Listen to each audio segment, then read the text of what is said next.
ಕಲಬುರಗಿಗೆ ನಾನು ಬಂದಿದ್ದೀನಿ. So once a leader always leader. Is actual hero Dattatreya Appugouda Patil ಅಂತ ಹೆಸರು. ಚುನಾವಣೆಯಲ್ಲಿ ಸೋತಿರಬಹುದು, ಬಟ್ ಜನ ಈಗಲೂ ಕೂಡ ಅಪ್ಪುಗೌಡರ ಮನೆ ಅಲ್ಲೇ ಇದೆ ಹೋಗ್ರಿ ಅಂತಾರೆ. ಚುನಾವಣೆ ಸಂದರ್ಭದಲ್ಲಿ ಕಾಂಗ್ರೆಸ್ಸಿನ ಬೇರೆ ಬೇರೆ ಈ ಸೋಲನ್ನ ಡೈಜೆಸ್ಟ್ ಮಾಡ್ಕೊಳ್ಳೋದು ತುಂಬಾ ಕಷ್ಟ ಆಗುತ್ತೆ. ಜಾತಿ ರಾಜಕಾರಣ ಬಹಳ ಮಾಡ್ತಾರೆ ಈ ಭಾಗದಲ್ಲಿ. ನಿಮ್ಮ ಅವಧಿಯಲ್ಲಿ ಏನೆಲ್ಲ ಮಾಡಿದ್ದೀರಿ? ಒಂದು ಚುನಾವಣೆಯಲ್ಲಿ ಏನೋ ಒಂದು ಸ್ವಲ್ಪ ಹೆಚ್ಚು ಕಡಿಮೆ ಆಗಿರ್ಬೋದು. ಬಹಳ ಭದ್ರಕೋಟೆ ಕಲಬುರಗಿ. ಅಪ್ಪುಗೌಡರನ್ನ ಮಿನಿಸ್ಟರ್ ಮಾಡಿ, ಇಲ್ಲಾಂದ್ರೆ 10 MLAಗಳು ರಾಜೀನಾಮೆ ಕೊಟ್ಟು ಬಿಡ್ತಾರೆ ಅಂತ. ಮಂತ್ರಿಗಳಿಗೆ ಜಾಸ್ತಿ ಸಮಯ ಕೊಡ್ಲಿಕ್ಕಾಗೋದಿಲ್ಲ ಅಂತ ಹೇಳಿ ಕೂತ್ಕೊಳ್ಳುವ ಮಕ್ಕಳಿಗಾಗಿ ಮಾಡಿಸಿರುವಂಥದ್ದು. ಇದು ನಮಗಾಗಿ ನಿಮ್ದು love marriage? What is the beauty secret ಅಂತ? ಕಡಿಮೆ ಏನಿಲ್ಲ, ನೀವು ಕೂಡ ನಿಮ್ದು ಎಷ್ಟು ಲೀಡಲ್ಲಿ ಗೆಲ್ಲಬಹುದು ಅಂತ. ಎಷ್ಟೇ ದೊಡ್ಡ ಭದ್ರಕೋಟೆ ಇದ್ರೂ ಕೂಡ. ನಮಸ್ಕಾರ ವೀಕ್ಷಕರೇ, ನೀವು ನೋಡ್ತಾ ಇದ್ದೀರಾ ಫ್ರೀಡಮ್ ಟಾಕ್. ನಾನು ಸೈಯದ್ ಹಿದಾಯತ್. ಇವತ್ತು ಕಲಬುರಗಿಗೆ ನಾನು ಬಂದಿದ್ದೀನಿ. ಸೊ ಎಕ್ಸಾಕ್ಟ್ ನನ್ನ ಬಲಭಾಗದಲ್ಲಿ ಒಂದು ಪವರ್ ಸೆಂಟರ್ ಇದೆ. ಸೊ ದಿಸ್ ಇಸ್ ಆ ಪವರ್ ಸೆಂಟರ್. ಇವತ್ತು ಈ ಪವರ್ ಸೆಂಟರ್ಗೆ ನಾವು ಬರೋದಕ್ಕೆ ರೀಸನ್ ತುಂಬ ರೀಸನ್ಗಳಿದೆ. ನಾಯಕರು once a leader always leader ಅನ್ನುವಂಥದ್ದನ್ನು ನಾನು ಪದೇ ಪದೇ ಅನೇಕ ಇಂಟರ್ವ್ಯೂಗಳಲ್ಲಿ ಹೇಳ್ತಾ ಇರ್ತೀನಿ. ಸೊ ಇವತ್ತು ಮತ್ತೊಬ್ಬ ಲೀಡರನ್ನು ಇಂಟ್ರಾಕ್ಷನ್ ಮಾಡೋದಕ್ಕೆ ನಾವು ಬಂದಿದ್ದೀವಿ ಕಲಬುರಗಿಗೆ. ಸೊ ಬನ್ನಿ ವೆಲ್ಕಮ್ ಮಾಡೋಣ ಅವರನ್ನ ನಮ್ಮ ಕಾರ್ಯಕ್ರಮದಲ್ಲಿ. Is actual hero. ಆ್ಯಕ್ಚುಲಿ ನೀವು ನೋಡಿದ ತಕ್ಷಣ ಓಕೆ ಹೀರೋ ಅಂದಿದ ತಕ್ಷಣ ಎಂಟ್ರಿ ಆಯಿತು. ಸರ್ ನಮಸ್ಕಾರ, ಹೇಗಿದ್ದೀರಿ? Good morning. ವೆಲ್, ಮಾರ್ನಿಂಗ್ ವಾಕಿಗೆ ಹೋಗ್ತಾ ಇದ್ದೀವಿ. ಇವತ್ತು ದತ್ತಾತ್ರೇಯ ಅಪ್ಪುಗೌಡ ಪಾಟೀಲ್ ಅಂತ ಹೆಸರು. ಸರ್, ಆ್ಯಕ್ಚುಲಿ ಜನ ನಿಮಗೆ ಅಪ್ಪು ಪಾಟೀಲ್ ಅಂತ ಯಾಕೆ ಕರೀತಾರೆ ಅಂತ? ಸರ್, ಮೊದಲನೇದಾಗಿ ತಾವು ಗುಲ್ಬರ್ಗಕ್ಕೆ ಬಂದು ಇದು ಒಂದು ಇಂಟರ್ವ್ಯೂ ಮಾಡ್ತಾ ಇದ್ದೀರಿ. ಅದಕ್ಕೆ ತಮಗೆ ನಾನು ಈ ಸಂದರ್ಭದಲ್ಲಿ ಶುಭಾಶಯಗಳನ್ನು, ಧನ್ಯವಾದಗಳನ್ನು ಸಲ್ಲಿಸ್ತೇನೆ. ಓಕೆ. ಇದು ಪ್ರೀತಿಯಿಂದ ಕರೆಯುವಂಥ ಹೆಸರು. ನಾನು ಮನೆಯಲ್ಲಿ ಎಲ್ಲ ತಂದೆ ತಾಯಿ ಪ್ರೀತಿಯಿಂದ ತಮ್ಮ ಮಕ್ಕಳಿಗೆ ಅಪ್ಪು ಅಂತ ಹೇಳಿ ಕರೆಯೋದು. ಮತ್ತೆ ನಮ್ಮ ಕರ್ನಾಟಕದಲ್ಲಂತರೂ ಪುನೀತ್ ರಾಜ್ಕುಮಾರ್ ಅವರಿಂದ ಮತ್ತೆಷ್ಟು ಬಹಳ ಪ್ರಚಲಿತವಾಗಿ ಅಪ್ಪು ಹೆಸರು ಬಹಳಷ್ಟು ಮನೆಗಳಲ್ಲಿ ಬಳಕೆ ಮಾಡ್ತಾರೆ. ಓಕೆ. ಹಾಗೆ ನಮಗೂ ಕೂಡ ಅಪ್ಪು ಅಂತ ಕರೀತಾರೆ ಪ್ರೀತಿಯಿಂದ, ಅಷ್ಟೇ. ವೆಲ್ ಸರ್, ಈ ರಾಜಕೀಯ ಅನ್ನುವಂಥದ್ದು ಇದೆಯಲ್ಲ, ತುಂಬಾ ಜನಕ್ಕೆ ಅದರ ಕ್ಯಾಲ್ಕುಲೇಷನ್ ಮಿಸ್ ಆಗಿ ಬಿಡುತ್ತೆ. ನಿಮಗೆ ಹೇಗೆ ಅಷ್ಟು ಸಕ್ಸಸ್ಫುಲ್ ಆಗಿ ಲೈಕ್ ಸಣ್ಣ ವಯಸ್ಸಲ್ಲೇ MLA ಆಗ್ತೀರಿ, ಜನರ ಮನಸ್ಸನ್ನು ಗೆಲ್ತೀರಿ? ಹೇಗೆ ಸಾಧ್ಯ ಆಯಿತು? ನಾನು ರಾಜಕೀಯಕ್ಕೆ ಬರ್ತೀನಿ ಅಂತ ಹೇಳಿ ನಾನು ಯಾವತ್ತೂ ಕೂಡ ಅನ್ಕೊಂಡವನಲ್ಲ. ಮತ್ತು ರಾಜಕೀಯಲ್ಲಿ ಬರಬೇಕು ಅಂತ ಹೇಳಿ ಬಹಳಷ್ಟು ಹೋರಾಟ ಮಾಡಿ ಅಥವಾ ಪ್ರಯತ್ನಗಳನ್ನು ಮಾಡಿ ಬಂದವನು ಕೂಡ ಅಲ್ಲ.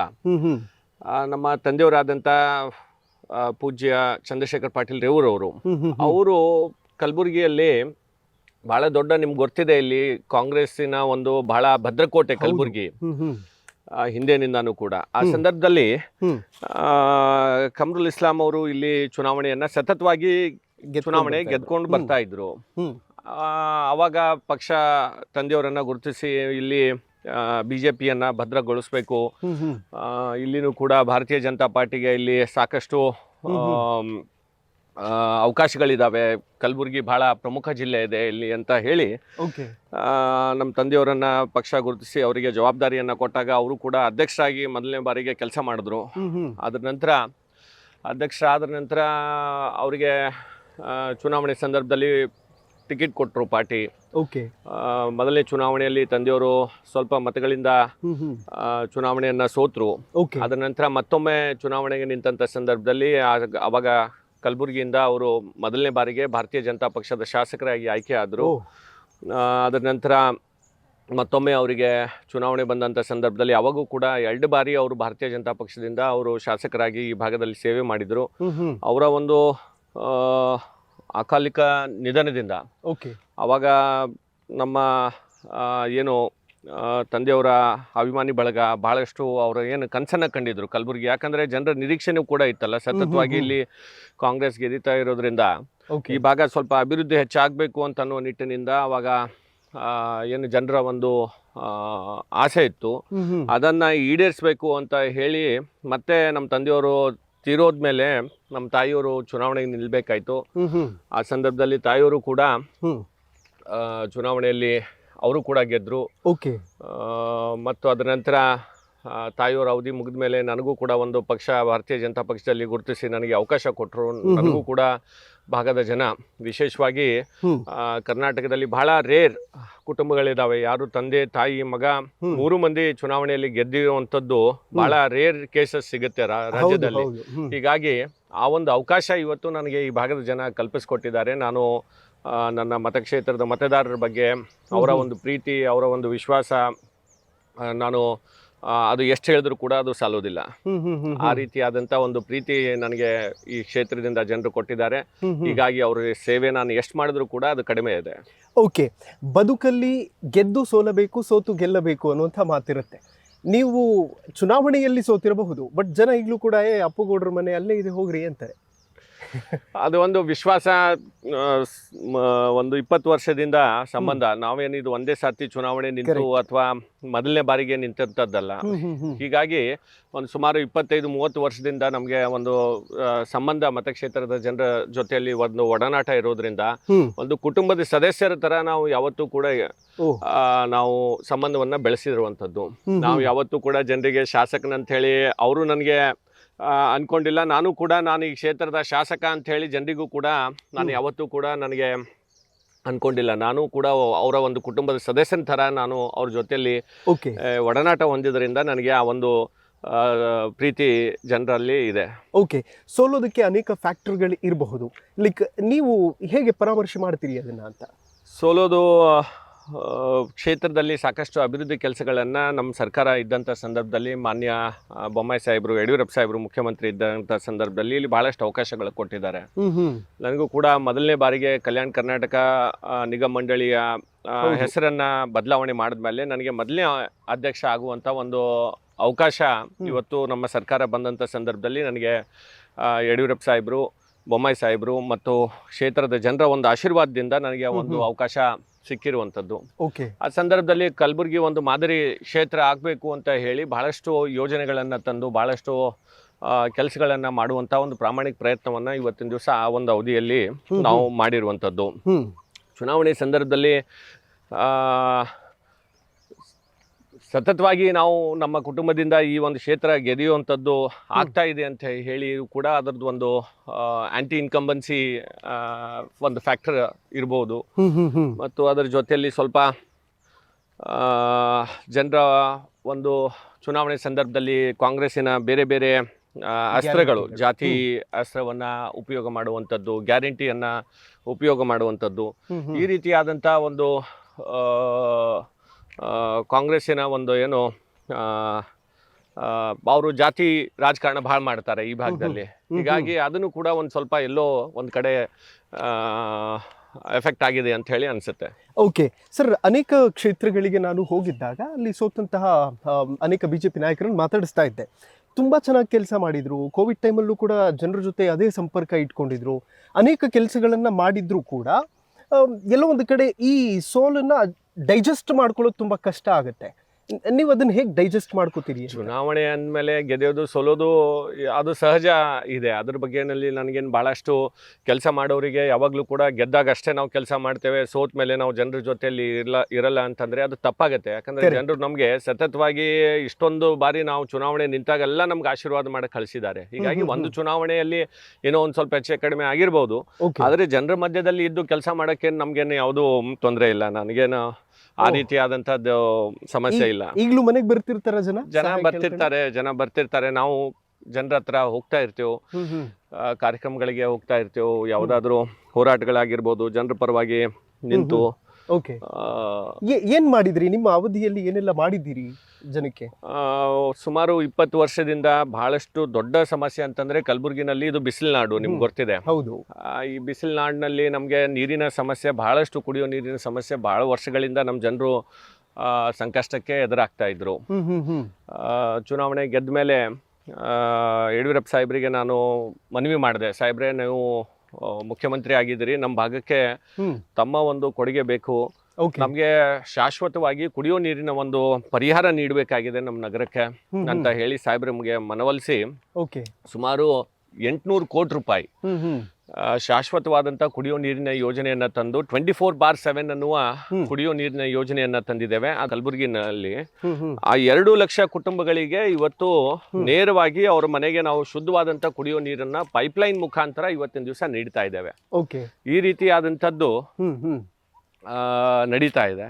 ಹೀಗಾಗಿ ಇದನ್ನ ಬಹಳ ಒಂದು ದೊಡ್ಡ ಕೆಲಸ ಅಂತ ಹೇಳಿ ನಾವು ಈ ಸಂದರ್ಭದಲ್ಲಿ ಹೇಳಬೇಕಾಗತ್ತೆ. ಯಾಕಂದ್ರೆ ನೀರು ಬಹಳ ಒಂದು ಇಂಪಾರ್ಟೆಂಟ್ ಆಗಿರುವಂಥದ್ದು. ಕರೆಕ್ಟ್. ಅದರ ಒಂದು ಶಾಶ್ವತವಾಗಿ ನಮ್ಮ ಜನರಿಗೆ ಇವತ್ತು ನೇರವಾಗಿ ಅವ್ರ ಮನೆಗೆ ಶುದ್ಧವಾದಂಥ ಕುಡಿಯೋ ನೀರು ಸಿಗುತ್ತೆ ಅಂತಂದ್ರೆ ಅದು ಬಹಳ ದೊಡ್ಡ ಒಂದು ಕ್ರಾಂತಿ ಅಂತ ಹೇಳಿದ್ರು ಕೂಡ ಅದು ತಪ್ಪಾಗ್ಲಿಕ್ಕಿಲ್ಲ.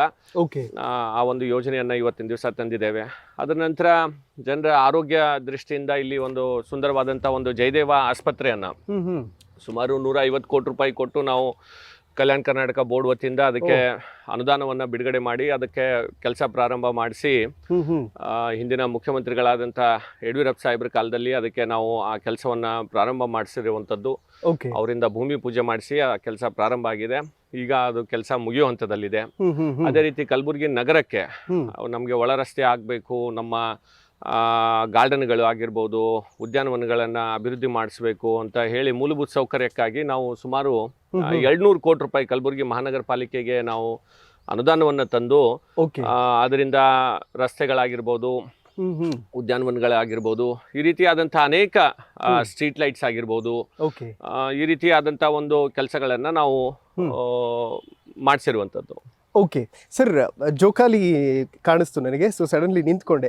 ಹೇಗೆ ನೆನ್ಪು ಮಾಡ್ಕೋತೀರಿ ಬಾಲ್ಯನ? ತುಂಬಾ ಮಿಸ್ ಮಾಡ್ಕೋತೀರಾ ಈ ಥರದ್ದೆಲ್ಲ? ಬಾಲ್ಯ ನಾನು ಜಿಲ್ಲಾ ಪಂಚಾಯತಿ ಸದಸ್ಯನಾಗಿ ಓಕೆ ಲೆಟ್ಸ್ ಕೂತ್ಕೊಳ್ಳುವ ಕೂತ್ಕೊಳ್ಳೋದು ಗಾರ್ಡನ್ ಅಭಿವೃದ್ಧಿಯಲ್ಲಿ ಮಕ್ಕಳಿಗಾಗಿ ಮಾಡಿಸಿರುವಂಥದ್ದು, ಇದು ನಮಗಾಗಿ ಅಂತಲ್ಲ. ಹೀಗಾಗಿ ಒಂದು ಎಲ್ಲರಿಗಿಂತ ಮುಖ್ಯ ಅಂತಂದರೆ ನಮ್ಮ ಒಂದು ಅವಧಿಯಲ್ಲಿ ನಾನು ಪ್ರಾಮಾಣಿಕತೆಯಿಂದ ಇವತ್ತಿನ ದಿವಸ ಜನರ ಪರವಾಗಿ ಏನು ಕೆಲಸ ಮಾಡಿದೆಯಲ್ಲ ಅದು ಒಂದು ಬಹಳ ನನಗೆ ತೃಪ್ತಿ ತಂದಿರುವಂಥದ್ದು. ಸರ್ಕಾರ ಸಂದರ್ಭದಲ್ಲಿ ಯಡಿಯೂರಪ್ಪ ಸಾಹೇಬರು ಕೂಡ ಬಹಳಷ್ಟು ಸಹಕಾರ ಕೊಟ್ಟರು ನಮಗೆ. ನಾವು ಯಾವುದೇ ಕೆಲಸ ಕೇಳಿದ್ರು ಕೂಡ ಅವರು ಅದನ್ನು ಮಾಡಿಸ್ಕೊಡ್ತಿದ್ರು. ಅನುದಾನ ಯಾವುದಾದ್ರೂ ಕೇಳಿದ್ರು ಕೂಡ ಅದನ್ನು ಯಡಿಯೂರಪ್ಪ ಸಾಹೇಬರು ಇಮಿಡಿಯೇಟ್ ಆಗಿ ನಮಗೆ, ಕಲಬುರಗಿ ಅಂದರೆ ಅವರಿಗೆ ಬಹಳ ಜಾಸ್ತಿ ಪ್ರೀತಿ. ಹೌದು, ಈ ಭಾಗ ಹಿಂದುಳಿದಿದೆ, ಇದನ್ನು ಅಭಿವೃದ್ಧಿ ಮಾಡ್ಬೇಕಂತ ಅನ್ನೋದು ಕೂಡ ಯಡಿಯೂರಪ್ಪ ಸಾಹೇಬ್ರದ್ದು ಒಂದು ಸಂಕಲ್ಪ ಆಗಿತ್ತು. ಹೀಗಾಗಿ ಬಹಳಷ್ಟು ಕೆಲಸ ತರುವಲ್ಲಿ ನಾವು ಯಶಸ್ವಿಯಾಗಿದ್ದೇವೆ. ರಿಂಗ್ ರೋಡಿಗೂ ಕೂಡ ಸುಮಾರು ಒಂದು 70 ಕೋಟಿ ರೂಪಾಯಿ ಖರ್ಚು ಮಾಡಿ ನಾವು ಕಲಬುರಗಿಗೆ ನಮ್ಮ ರಿಂಗ್ ರೋಡ್ ಏನಿದೆ ಅದಕ್ಕೆ ಒಂದು ಅಭಿವೃದ್ಧಿ ಮಾಡಿಸ್ಲಿಕ್ಕೆ ಇವತ್ತಿನ ದಿವಸ ಒಂದು ಸುಮಾರು 70 ಕೋಟಿ ರೂಪಾಯಿ ಅನುದಾನ ತಂದು ಅದಕ್ಕೆ ಸರ್ವಿಸ್ ರೋಡನ್ನು, ಒಂದು ಕಡೆಯಿಂದ ಸರ್ವಿಸ್ ರೋಡ್ ಆಗಿತ್ತು, ಬಟ್ ಇನ್ನೊಂದು ಕಡೆ ಪೂರ್ತಿ ನಮ್ಮ ರಾಮ ಮಂದಿರ್ ಸರ್ಕಲ್ದಿಂದ ಹುಮ್ನಾಬಾದ್ ಬೇಸ್ವರೆಗೂ ಸರ್ವಿಸ್ ರೋಡ್ ಇರಲಿಲ್ಲ. ಅದಕ್ಕೆ ಸುಮಾರು 70 ಕೋಟಿ ರೂಪಾಯಿ ಖರ್ಚು ಮಾಡಿ ಇವತ್ತು ಸರ್ವಿಸ್ ರೋಡನ್ನು ಮಾಡಿದ್ದೇವೆ. ಈ ಭಾಗದ ರೈತರಿಗಾಗಿ ನಮ್ಮಲ್ಲಿ ರೈತರು ತರಕಾರಿಯನ್ನ ಇದರಲ್ಲಿ ಮಾರಾಟ ಮಾಡ್ತಾ ಇದ್ರು, ರಸ್ತೆ ಮೇಲೆ ಕುಂತು. ನಮ್ಮ ಹೈಕೋರ್ಟ್ ಹತ್ರ ಒಂದು ಮಾರ್ಕೆಟ್ ಇದೆ, ಕಣ್ಣಿ ಮಾರ್ಕೆಟ್ ಅಂತ ಹೇಳಿ, ಅಲ್ಲಿ ರಸ್ತೆ ಮೇಲೆ ಕುಂತು ರೈತರು ಬಿಸಿಲಲ್ಲಿ ಬಂದು ಆ ಒಂದು ತರಕಾರಿ ಮಾರ್ತಾ ಇದ್ರು. ಅದಕ್ಕೆ ಒಂದು ತರಕಾರಿ ಮಾರುಕಟ್ಟೆಯನ್ನು ಮಾಡಬೇಕು ಅಂತ ಹೇಳಿ 30 ಕೋಟಿ ರೂಪಾಯಿ ಖರ್ಚು ಮಾಡಿ ನಾವು MSK ಮಿಲ್ ಹತ್ರ ಒಂದು ತರಕಾರಿ ಮಾರುಕಟ್ಟೆಯನ್ನು ಮಾಡ್ತಾ ಇದ್ದೇವೆ. ಈ ರೀತಿ ಎಲ್ಲ ಏನು ಇಲಾಖೆಗಳಿದಾವೆ, ಅದು ಆರೋಗ್ಯ ಇರ್ಬೋದು, ಶಿಕ್ಷಣ ಇರ್ಬೋದು, ಮೂಲಭೂತ ಸೌಕರ್ಯಗಳಿರ್ಬೋದು, ಈ ಎಲ್ಲ ಒಂದು ಹೋಲಿಸ್ಟಿಕ್ ಆಗಿ ಅಂದರೆ ಒಂದು ಇಂಟಿಗ್ರೇಟೆಡ್ ಆಗಿ ಒಂದು ಅಭಿವೃದ್ಧಿ ಆಗಬೇಕು ಅಂತ ಅನ್ನುವ ನಿಟ್ಟಿನಿಂದ ಇವತ್ತು ಕೆಲಸ ಮಾಡಿದ್ದೇವೆ. ಅದೆಲ್ಲವೂ ಕೂಡ ಈಗ ಜನರಿಗೂ ಕೂಡ ಕಾಣಿಸುವಂಥ ಕೆಲಸಗಳು.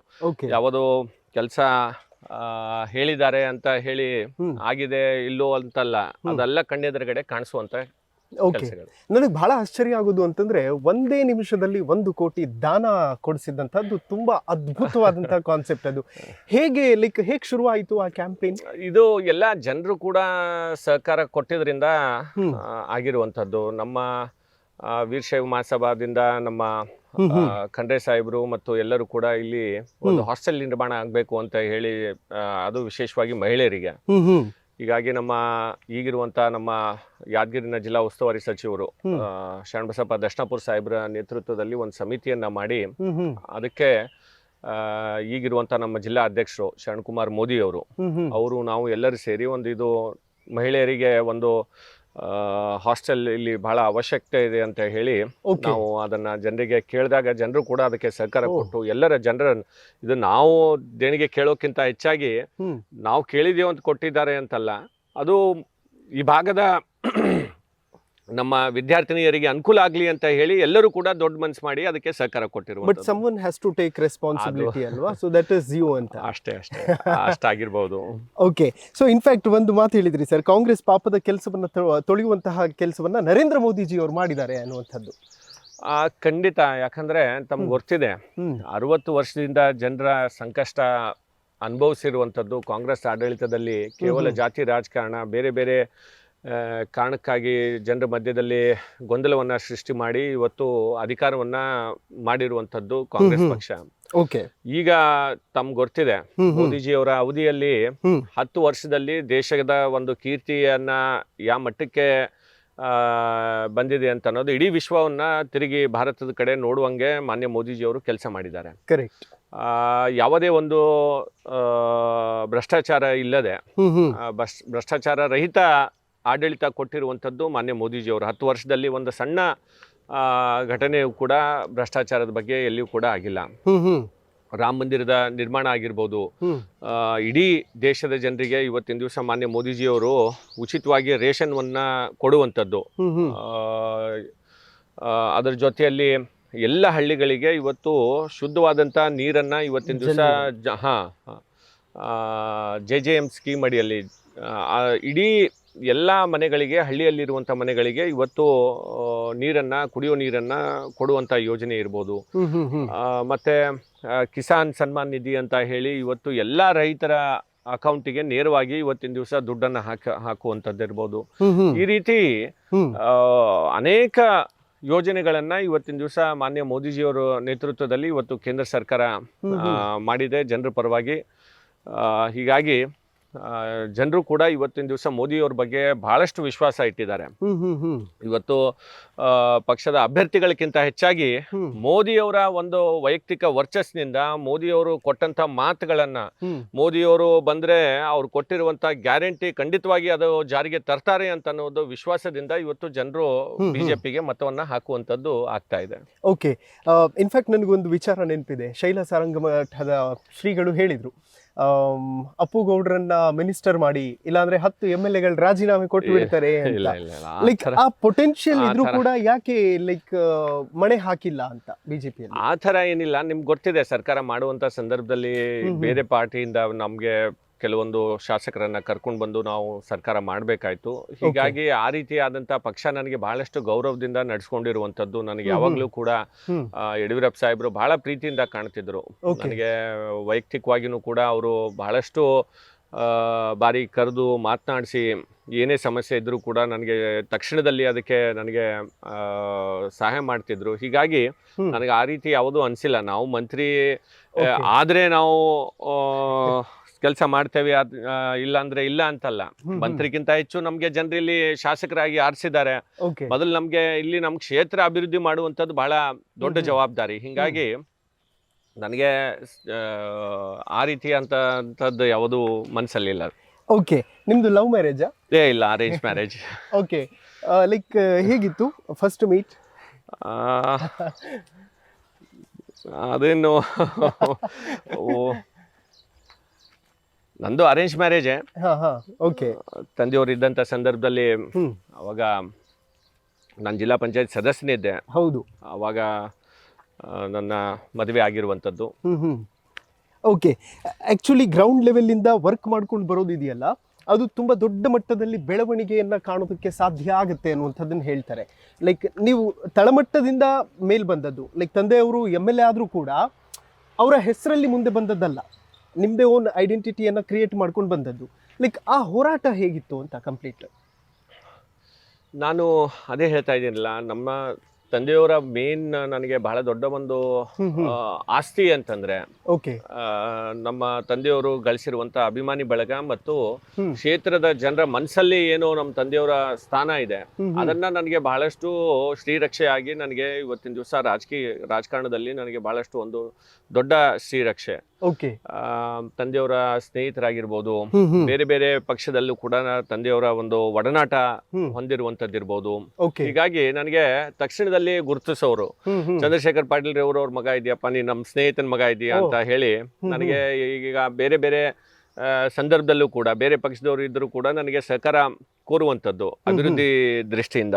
ಯಾಕಂದ್ರೆ ಮೊದಲನೇ ಬಾರಿ ನಾನು ಗೆದ್ದಾಗ ಅವಾಗ ಕಾಂಗ್ರೆಸ್ ಸರ್ಕಾರ ಇತ್ತು, ಸಿದ್ದರಾಮಯ್ಯ ಸಾಹೇಬ್ರೆ ಅವಾಗ ಮುಖ್ಯಮಂತ್ರಿ. ಅವಾಗ ನಾವು ಕೂಡ ಮೊದಲನೇ ಬಾರಿಗೆ ಶಾಸಕನಾಗಿದ್ದೆ, ಹಿಂಗಾಗಿ ಕೆಲಸ ಮಾಡ್ಬೇಕಂದ್ರೆ ತುಂಬಾ ಚಾಲೆಂಜಸ್ ಇದ್ದು. ಆ ಸಂದರ್ಭದಲ್ಲಿ ಕೆಲವೊಬ್ರು ನನಗೆ ನಮ್ಮ ತಂದೆಯವರ ಒಂದು ವೈಯಕ್ತಿಕ ಸಂಬಂಧ ಇರೋದ್ರಿಂದ ನನಗೆ ಕೆಲಸಗಳನ್ನ ಮಾಡಿಕೊಡ್ತಿದ್ರು. ಹಿಂಗಾಗಿ ರಾಜಕಾರಣದಲ್ಲಿ ನನಗೆ ಅದು ಒಂದು ಬಹಳ ಒಂದು ದೊಡ್ಡ ಶ್ರೀರಕ್ಷೆಯಾಗಿ ನನಗೆ ಇರುವಂಥದ್ದು. ಮತ್ತು ನಾನು ಕೂಡ ವೈಯಕ್ತಿಕವಾಗಿಯೂ ಕೂಡ ನನ್ನಿಂದ ಏನೇನು ಸಾಧ್ಯ ಆಗುತ್ತೆ ಅದನ್ನ ನನ್ನ ಜನರ ಮಧ್ಯದಲ್ಲಿ ಇದ್ಕೊಂಡು, ಅಥವಾ ಚುನಾವಣೆ ಮುಗಿದ ಮೇಲೆ ಬಹಳಷ್ಟು ಜನ ಏನ್ ಮಾಡ್ತಾರೆ, ಬೆಂಗಳೂರಲ್ಲಿ ಮನೆ ಮಾಡೋದು ಅಥವಾ ಶಿಫ್ಟ್ ಆಗ್ತಾರೆ. ಆ ರೀತಿ ಆದಂಥದ್ದು ನಾನು ಇಲ್ಲೇ ನಮ್ಮ ಕಲಬುರಗಿನಲ್ಲೇ ಇದ್ಕೊಂಡು ಜನರ ಮಧ್ಯದಲ್ಲಿ ಇದ್ಕೊಂಡು ನಾನು ಕೆಲಸ ಮಾಡಿರುವಂಥದ್ದು. ಹೀಗಾಗಿ ಜನರು ನನಗೆ ಸಹಕಾರ ನೀಡ್ತಾರೆ ಯಾವಾಗಲೂ ಕೂಡ. ವೆಲ್, ಸೋಷಿಯಲ್ ಮೀಡಿಯಾದಲ್ಲಿ ನಿಮಗೆ ಸಿಕ್ಕಾಪಟ್ಟೆ ಕಾಂಪ್ಲಿಮೆಂಟ್ಸ್ ನೋಡ್ತಾ ಇದ್ದೆ ನಾನು. ಲೈಕ್ ಹೀರೋ ಲುಕ್ಸ್ ಇದೆ, ಯಾವುದು ಸಿನಿಮಾ ಆಫರ್ ಬಂದಿಲ್ವಾ ಅಂತ ಕೇಳ್ತಾ ಇದ್ದೆ. ನನಗೆ ಸಿನಿಮಾಕ್ಕಿಂತ ಹೆಚ್ಚಾಗಿ ಜನರ ಮಧ್ಯದಲ್ಲಿ ಇದ್ದು ಕೆಲಸ ಮಾಡೋದೇ ನನಗೆ ಬಹಳ ಇಷ್ಟ ಆಗುತ್ತೆ. ಹೀಗಾಗಿ ನಾನು ಆ ಕಡೆ ಏನು ಜಾಸ್ತಿ ನಾನು ಒಲವಿಲ್ಲ ನಂದು. ನಾನು ಜನರ ಮಧ್ಯದಲ್ಲಿ ಇದ್ಕೊಂಡೇ ಕೆಲಸ ಮಾಡೋದು ನನಗೆ ಇಷ್ಟ ಆಗುತ್ತೆ. ಹಿಂಗಾಗಿ ತಂದೆಯವ್ರು ಬಿಟ್ಟಂತ ಕೆಲಸ ನಾನು ಮುಂದುವರ್ಸ್ಕೊಂಡು ಹೋಗ್ಬೇಕು, ಇನ್ನೂ ಜನರ ಮಧ್ಯದಲ್ಲಿ ಇದ್ಕೊಂಡು ಇನ್ನೂ ಹೆಚ್ಚು ಕೆಲಸ ಮಾಡಬೇಕು ಅಂತ ಅನ್ನೋದೇ ನನ್ನ ಆಸೆ. ಓಕೆ, ಯಾವುದೇ ಸಿನಿಮಾ ಹೀರೋಯಿನ್ ಸಿಕ್ಕರೆ ನಾನು ಕೇಳೋದು what is the beauty secret ಅಂತ. ನೀವೇನು ಟಿಪ್ಸ್ ಕೊಡ್ತೀರಿ? ಬ್ಯೂಟಿ ಸೀಕ್ರೆಟ್ ಅಂತೇನಿಲ್ಲ, ನಮ್ಮ ಫುಡ್ ಹ್ಯಾಬಿಟ್ಸ್ ಅನ್ನ ನಾವು ಸರಿಯಾಗಿ ಇಟ್ಕೊಂಡ್ರೆ ಮತ್ತು ಸ್ವಲ್ಪ ರೊಟೀನ್ ಆಗಿ ಎಕ್ಸರ್ಸೈಸ್ ಅನ್ನ ನಾವು ನಮ್ಮ ಲೈಫ್ ಸ್ಟೈಲ್ ಅಲ್ಲಿ ಅದನ್ನ ಅಳವಡಿಸ್ಕೊಂಡ್ರೆ ಖಂಡಿತವಾಗಿ ನೀವು ಕಡಿಮೆ ಏನಿಲ್ಲ, ನೀವು ಕೂಡ ತುಂಬಾ ಫಿಸಿಕ್ ತಮ್ದು ಚೆನ್ನಾಗಿ ಇಟ್ಕೊಂಡಿದ್ದೀರಾ ತಾವು. ಓಕೆ, ಕಲ್ಯಾಣ ಕರ್ನಾಟಕ ಪ್ರದೇಶ ಅಭಿವೃದ್ಧಿ ಮಂಡಳಿಯ ಅಧ್ಯಕ್ಷರು ಕೂಡ ಆಗಿದ್ರಿ. ನಿಮ್ಮ ಟರ್ಮ್ ಅಲ್ಲಿ ಏನೆಲ್ಲ ಬದಲಾವಣೆಗಳನ್ನು ತರೋದಕ್ಕೆ ಸಾಧ್ಯ ಆಯ್ತಲ್ಲಿ ಅಂತ? ಮೊದಲನೇದಾಗಿ ಅಧ್ಯಕ್ಷನಾದ್ಮೇಲೆ ಅವಾಗ ಬಹಳಷ್ಟು ಟೀಕೆಗಳನ್ನು ವಿರೋಧ ಪಕ್ಷದವ್ರು ಮಾಡಿದ್ರು. ಏನಂತಂದ್ರೆ ಅದು ಒಂದು ಮಂತ್ರಿಯನ್ನ ಕ್ಯಾಬಿನೆಟ್ ಮಿನಿಸ್ಟರ್ ಚೇರ್ಮನ್ ಇರ್ತಿದ್ರು, ಆದ್ರೆ ಯಡಿಯೂರಪ್ಪ ಸಾಹೇಬ್ರು ಮಂತ್ರಿಗಳಿಗೆ ಜಾಸ್ತಿ ಸಮಯ ಕೊಡ್ಲಿಕ್ಕೆ ಆಗೋದಿಲ್ಲ ಅಂತ ಹೇಳಿ ಶಾಸಕರು ಕೂಡ ಅದನ್ನ ಅಧ್ಯಕ್ಷರಾಗ್ಬೋದು ಅಂತ ಹೇಳಿ ಮಾನ್ಯ ಯಡಿಯೂರಪ್ಪ ಸಾಹೇಬ್ರು ಒಂದು ಕ್ಯಾಬಿನೆಟ್ ನಲ್ಲಿ ಅದನ್ನ ಆದೇಶ ಮಾಡಿ ಶಾಸಕರಿಗೂ ಕೂಡ ಮಾಡ್ಲಿಕ್ಕೆ ಅವಕಾಶ ಮಾಡಿಕೊಟ್ರು. ಅದ್ರ ನಂತರ ಮಾನ್ಯ ಯಡಿಯೂರಪ್ಪ ಸಾಹೇಬ್ರ ನೇತೃತ್ವದಲ್ಲಿ ಹಿಂದೆ ಎಲ್ಲ ಸರ್ಕಾರಗಳು 1,000 ಕೋಟಿ ಘೋಷಣೆ ಮಾಡ್ತಿದ್ರು. ಇಡೀ ಒಂದು ವರ್ಷಕ್ಕೆ ಕಲ್ಯಾಣ ಕರ್ನಾಟಕಕ್ಕೆ ಬೋರ್ಡ್ ನಿಗಮಕ್ಕೆ ನಮ್ಗೆ 1,000 ಕೋಟಿ ಘೋಷಣೆ ಮಾಡ್ತಿದ್ರು. ಆದ್ರೆ ಯಾವ ಸರ್ಕಾರನೂ ಕೂಡ 1,000 ಕೋಟಿ ಬಿಡುಗಡೆ ಮಾಡ್ತಾ ಇರ್ಲಿಲ್ಲ. ಆದ್ರೆ ನಮ್ಮ ಒಂದು ಅವಧಿಯಲ್ಲಿ ಮಾನ್ಯ ಯಡಿಯೂರಪ್ಪ ಸಾಹೇಬ್ರು 1,500 ಕೋಟಿ ರೂಪಾಯಿ ಘೋಷಣೆ ಮಾಡಿ ತಕ್ಷಣದಲ್ಲಿ ಅದು ಅನುದಾನವನ್ನ ಬಿಡುಗಡೆ ಮಾಡಿದ್ರು. ಅದ್ರ ನಂತರ 2,000 ಕೋಟಿ ರೂಪಾಯಿ ಘೋಷಣೆ ಮಾಡಿದ್ರು, ಅದು 2,000 ಕೋಟಿ ರೂಪಾಯಿನೂ ಕೂಡ ಬಿಡುಗಡೆ ಮಾಡಿದ್ರು. ಅದರ ನಂತರ ಬೊಮ್ಮಾಯಿ ಸಾಹೇಬರು 2,000 ಕೋಟಿ ಇದ್ದಿದ್ದನ್ನ ಮತ್ತಿಷ್ಟಿನ್ನೂ ಹೆಚ್ಚಿಗೆ ಘೋಷಣೆಯನ್ನ ಮಾಡಿ ಇವತ್ತು ಇಡೀ ಭಾಗ ಅಭಿವೃದ್ಧಿ ಮಾಡಲಿಕ್ಕೆ ಇವತ್ತಿನ ದಿವಸ ಬಹಳಷ್ಟು ಸರ್ಕಾರ ಏನು ನುಡಿದಂತೆ ನಡೆಯುತ್ತೆ ಅಂತ ಹೇಳಕ್ಕೆ ಈ ಒಂದು ಉದಾಹರಣೆ ಇದೆ. ನಮ್ಮ ಸರ್ಕಾರ ಮಾನ್ಯ ಯಡಿಯೂರಪ್ಪ ಸಾಹೇಬರು ಏನು ಘೋಷಣೆ ಮಾಡ್ತಿದ್ರು ಅದನ್ನ ಜಾರಿಗೆ ತರೋವರೆಗೂ ಬಿಡ್ತಾ ಇರ್ಲಿಲ್ಲ. ಹೀಗಾಗಿ ನುಡಿದಂತೆ ನಡೆಯುವಂತ ಸರ್ಕಾರ ಮತ್ತು ಕೆಲಸ ಮಾಡಿರುವಂಥದ್ದು ಅಂತಂದ್ರೆ ಅದು ನಮ್ಮ ಕಾಲದಲ್ಲಿ ಅಂತ ಹೇಳಿ ನಾವು ಈ ಸಂದರ್ಭದಲ್ಲಿ ಹೇಳಬೇಕಾಗುತ್ತೆ. ಓಕೆ, ಡೈಲಿ ರೂಟೀನ್ಸ್ ಹೇಗಿರ್ತದೆ ಸರ್? ಲೈಕ್ ಎಷ್ಟು ಗಂಟೆಗೆ ವಾಕಿಂಗ್ ಮತ್ತು ಜನರ ಜೊತೆ ಸಂಪರ್ಕ ಇಟ್ಕೊಳ್ಳೋದು? ಯಾಕಂದ್ರೆ ಸೋತ ಮೇಲೂ ಕೂಡ ಕ್ಷೇತ್ರಕ್ಕೆ ಹೋಗ್ತಾ ಇರ್ತೀರಿ ಅನ್ನೋದನ್ನ ಕೇಳ್ಪಟ್ಟೆ. ಏನಾಗ್ಬಿಟ್ಟಿದೆ, ಜನರು ಈಗಿನ ಒಂದು ಸಂದರ್ಭದಲ್ಲಿ ಬಹಳಷ್ಟು ನಿರೀಕ್ಷೆಯನ್ನು ಇಟ್ಕೊಂಡು ಕಾಂಗ್ರೆಸ್ ಸರ್ಕಾರ ಇಲ್ಲಿ ಬಂದ ಮೇಲೆ ಇಲ್ಲಿ ಕಾಂಗ್ರೆಸ್ ಅಭ್ಯರ್ಥಿ ಗೆದ್ದ ಮೇಲೆ ಒಂದು ಸುಮಾರು 6-7 ತಿಂಗಳಲ್ಲೇ ಜನರಿಗೆ ಒಂದು ಸ್ವಲ್ಪ ಬಹಳಷ್ಟು ತೊಂದರೆಯನ್ನ ಅನುಭವಿಸ್ತಾ ಇದ್ದಾರೆ. ಓಕೆ. ಯಾಕಂದ್ರೆ ಏನ್ ನಿರೀಕ್ಷೆ ಇಟ್ಟಿದ್ರು ಆ ನಿರೀಕ್ಷೆಗೆ ತಕ್ಕಂತೆ ಇವತ್ತಿನ ದಿವಸ ಕೆಲಸಗಳು ಆಗ್ತಾ ಇಲ್ಲ. ಏನೋ ಒಂದು ಸುಳ್ಳ ಭರವಸೆಯಿಂದ ಇವತ್ತಿನ ದಿವಸ ನಮ್ಮ ಜನರು ಇವತ್ತಿನ ದಿವಸ ಇಲ್ಲಿ ಕಾಂಗ್ರೆಸ್ ಅಭ್ಯರ್ಥಿ ಗೆದ್ದಿದ್ದಾರೆ ಅಂತ ಅನ್ನೋ ಭಾವನೆ ಇವತ್ತಿನ ದಿವಸ ಜನರ ಮಧ್ಯದಲ್ಲಿ ಮೂಡ್ತಾ ಇದೆ. ಯಾಕೆ ಈ ಮಾತನ್ನ ಹೇಳ್ತಾ ಇದ್ದೀನಿ ಅಂತಂದ್ರೆ, ಸುಮಾರು 8 ತಿಂಗಳಾಯ್ತು ಈಗ ಈ ಹೊಸ ಸರ್ಕಾರ ಬಂದು. ಒಂದು ಕೂಡ ಯೋಜನೆ ಇಲ್ಲಿವರೆಗೂ 8 ತಿಂಗಳಲ್ಲಿ ನಮ್ಮ ಕಲಬುರಗಿಗಾಗಿ, ನಮ್ಮ ಕ್ಷೇತ್ರದ ಜನರಿಗಾಗಿ ಇವತ್ತಿನ ದಿವಸ ಜಾರಿಗೆ ಬರಲಿಲ್ಲ. ಇಲ್ಲಿ ಏನಾಗ್ತಾ ಇದೆ, ಶಾಸಕರು ಯಾರಿದ್ದಾರೆ ಅನ್ನುವ ಪ್ರಶ್ನೆನೂ ಕೂಡ ಇವತ್ತು ಜನರ ಮಧ್ಯದಲ್ಲಿದ್ದಾರೆ. ಶಾಸಕರು ಗೆದ್ದಂಥವ್ರು ಇದ್ದಾರೋ ಏನೋ ಅವ್ರ ಮನೆಯ ಅವರ ಮಕ್ಕಳು ಶಾಸಕರಾಗಿದ್ದಾರೆ ಅಂತ ಅನ್ನೋದು ಕೂಡ ಜನರಿಗೆ ಅರ್ಥ ಆಗ್ತಾ ಇಲ್ಲ. ಮತ್ತು ಈ ರೀತಿಯಾದಂಥದ್ದು ಬಹಳಷ್ಟು ಕಾರಣಗಳಿದ್ದಾವೆ. ಈ ಸುಮಾರು 20 ವರ್ಷದಿಂದ ಎಲ್ಲ ಸಮಾಜ ಜನರು ಒಂದು ಕುಟುಂಬದ ಸದಸ್ಯರ ಥರ ಇಲ್ಲಿ ಕಲಬುರಗಿ ನಗರದಲ್ಲಿ ನಾವೆಲ್ಲರೂ ಕೂಡ ಇರುವಂಥದ್ದು. ಆದರೆ ಇತ್ತೀಚಿನ ದಿನಗಳಲ್ಲಿ ಈ ಗಲಭೆಗಳು ಬಹಳಷ್ಟು ಆಗ್ತಾ ಇದ್ದಾವೆ. ಜಾತಿ ಮಧ್ಯದಲ್ಲಿ ಇವತ್ತಿನ ದಿವಸ ಘರ್ಷಣೆಗಳು ಆಗ್ತಾ ಇರುವಂಥದ್ದು. 20 ವರ್ಷದಿಂದ ಬಹಳಷ್ಟು ಶಾಂತಿಗೆ ಹೆಸರಾದಂಥದ್ದು ನಮ್ಮ ಕಲಬುರಗಿ ಜಿಲ್ಲೆ. ಯಾವಾಗೋ ಹಿಂದೆ ಹೇಳ್ತಾರೆ, ಯಾವಾಗೋ ಒಂದು ಸುಮಾರು 30 ವರ್ಷ 35 ವರ್ಷದ ಹಿಂದೆ ಬಹಳಷ್ಟು ಒಂದು ಘರ್ಷಣೆ ಆಗಿರುವಂಥದ್ದು. ಅದರ ನಂತರ ಯಾವತ್ತೂ ಕೂಡ ನಮ್ಮ ಕಲಬುರಗಿಯಲ್ಲಿ ಯಾವುದೂ ಸಣ್ಣ ಘಟನೆನೂ ಕೂಡ ಆಗಿರಲಿಲ್ಲ. ಆದರೆ ಈಗ ಪ್ರತಿನಿತ್ಯ ನಾವು ನೋಡಿದ್ರೆ ಒಂದು ಅಶಾಂತಿಯ ವಾತಾವರಣದಲ್ಲಿ ನಮ್ಮ ಜನರು ಆತಂಕದಲ್ಲಿ ಇವತ್ತಿನ ದಿವಸ ನಮ್ಮ ಕಲಬುರಗಿ ನಗರದಲ್ಲಿ ಬಾಳ್ತಾ ಇದ್ದಾರೆ. ಓಕೆ.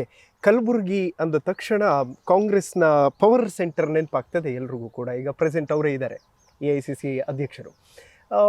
ಈ ಬಾರಿ ಚುನಾವಣೆಯಲ್ಲಿ ಯಾರು ನಿಲ್ತಾರೋ ಗೊತ್ತಿಲ್ಲ, ಬಟ್ ಕಂಪ್ಲೀಟ್ಲಿ ಮೋದಿ ಅವ್ರ ಹವಾ ಇರೋದಂತೂ ಸತ್ಯ. ಯಾರು ಗೆಲ್ತಾರೆ, ಎಷ್ಟು ಲೀಡಲ್ಲಿ ಗೆಲ್ಲಬಹುದು ಅಂತ? ಖಂಡಿತವಾಗಿ ಎಷ್ಟೇ ದೊಡ್ಡ ಭದ್ರಕೋಟೆ ಇದ್ರೂ ಕೂಡ ಅದನ್ನ ಛಿದ್ರ ಮಾಡುವಂತ ಶಕ್ತಿ ಭಾರತೀಯ ಜನತಾ ಪಕ್ಷಕ್ಕೆ ಇದೆ. ಓಕೆ. ಬರುವಂತ ನಮ್ಮ ಲೋಕಸಭಾ ಚುನಾವಣೆಯಲ್ಲಿ ನಮ್ಮ ಪಕ್ಷದಿಂದ ನಾವು ಖಂಡಿತವಾಗಿ, ಯಾಕಂತಂದ್ರೆ ನಾವು ಮಾಡಿರುವಂತ ಕೆಲಸಗಳಿಂದ ನಾವು ಮತಗಳನ್ನ ಕೇಳ್ತಾ ಇದ್ದೇವೆ.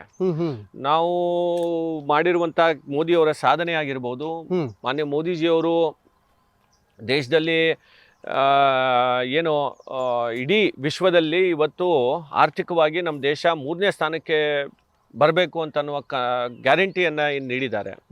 ಅದರ ನಂತರ ಮೋದಿಜಿಯವರು ಅನೇಕ ಬಾರಿ ಕಲಬುರಗಿಗೂ ಕೂಡ ಬಂದು ಹೋಗಿದ್ದಾರೆ. ಹೀಗಾಗಿ ಅವರು ಕೂಡ ಈ ಭಾಗದ ಮೇಲೆ ಬಹಳಷ್ಟು ಒಂದು ಪ್ರೀತಿಯನ್ನ ಇಟ್ಟಿರುವಂತದ್ದು.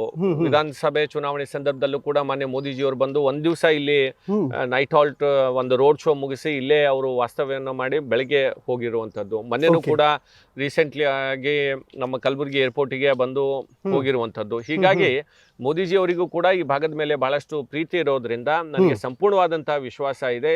ಜನರು ಕೂಡ, ನಮ್ಮ ಜಿಲ್ಲೆಯ ಜನರು ಬಹಳ ಬುದ್ಧಿವಂತ ಮತದಾರರಿದ್ದಾರೆ ಕಲಬುರಗಿ ಜನ. ಹೀಗಾಗಿ ಕೇಂದ್ರದಲ್ಲಿ ಖಂಡಿತವಾಗಿ ಭಾರತೀಯ ಜನತಾ ಪಕ್ಷದ ಸರ್ಕಾರ ಆಗೋದ್ರಿಂದ ಇಲ್ಲಿನೂ ಕೂಡ ಭಾರತೀಯ ಜನತಾ ಪಕ್ಷದ ಅಭ್ಯರ್ಥಿಗಳು ಖಂಡಿತವಾಗಿ ಗೆದ್ದಿದ್ದಾರೆ. ಓಕೆ, ವೆಲ್, ಫೈನಲಿ ಏನ್ ಹೇಳ್ತೀರಿ ಕಾರ್ಯಕ್ರಮದ ಮುಖಾಂತರ?